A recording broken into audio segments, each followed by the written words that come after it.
Today's card of the day is an oldie, but a definitely goldie. Feldon of the Third Path. One and a red, legendary creature, human artificer. Two and a red, tap, put a token that's a copy of target creature card in your graveyard, except it's an artifact in addition to its other types. It gains haste, sacrifice it at the beginning of the next end step. She will come back to me, but also, he's a 2/3.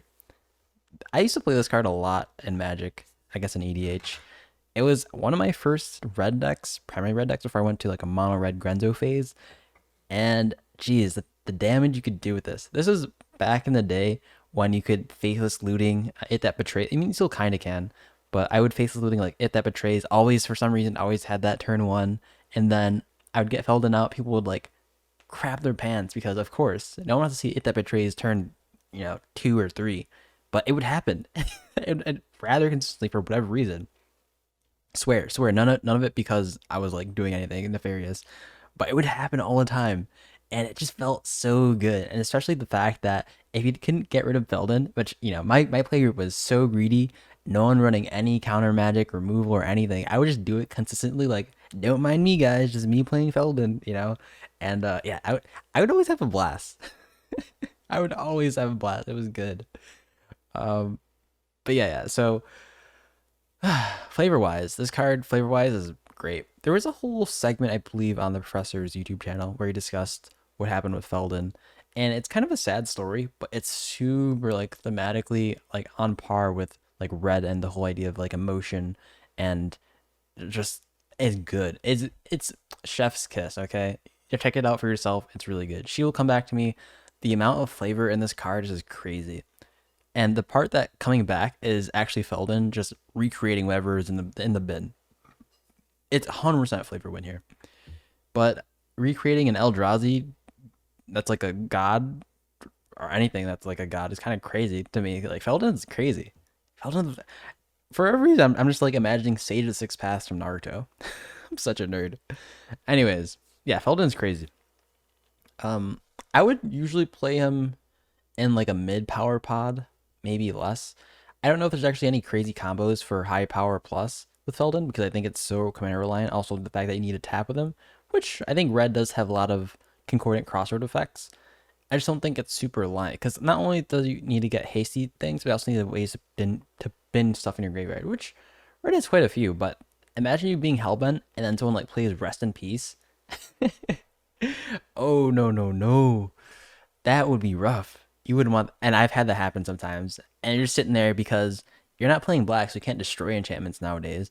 You're playing red, so like you can't bolt enchantments. So you're sitting there just like, yeah, like hey, that was the. I want to say it's one of the reasons why I stopped playing him, but I think it's just because I was sort of looking into other decks to play, and I had so much money because I was a college kid, and I had to take it apart and I turned to Grenzo because Grenzo was kind of fun playing with other people's decks. Never got old with that sort of strategy. But with Feldon, maybe you guys can think of something crazy. Like the fact that it doesn't exile anything from a graveyard and it's in red is kind of crazy, which leads to a lot of shenanigans, especially artifact related shenanigans. It's pretty cool. And there's a lot of like shenanigans. Oh gosh, that card keeps coming to mind. A lot of things you can do in red to put things in your graveyard. Like you can tutor with what's that one goblin? The goblin engineer.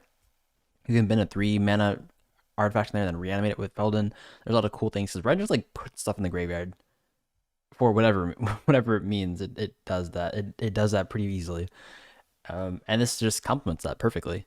Feldon is a pretty sweet card. Gosh, I wish there was some CD someday. There'll be a CDH combo with Feldon. Ah, it's so good. Feldon is so sweet. Its card is amazing. I think it's one of those cards that will definitely continue to see play because it's such a black ability on a red card. And red is definitely one of those colors that are more interesting than most other colors because it can just do some pretty exciting things. Like, especially with the Eldrazi effect with this card, or any big, bad, beefy boy in the bin. Jeez, that's alliteration to the next level. It's fun. It's just fun. No one, whoever has played black and don't like playing black, I don't have a black deck, but this is like my closest to a black deck I've ever had. It's just so fun reanimating something. So for like that cheating on that mana cost, it just feels so good. It's like there's no need to have expensive rocks if you just cheat on the cost using like your commander or something like that. It's so good. It's so good. And of course, there's ways to abuse this too, but that's just my experience with Feldon, I think generally you want to play him in mid power and below. It'll be super fun. Other than that, people usually try to target it.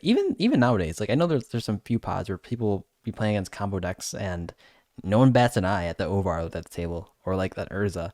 It's like, geez, don't mind if I play like my freaking Feldon deck and try to scrape a few games here and there because just like sometimes there are pods that people play removal and they just don't play that much removal, and I guess you can get away with those pods. But yeah, generally I think you want to play this lower power, mid power to lower power.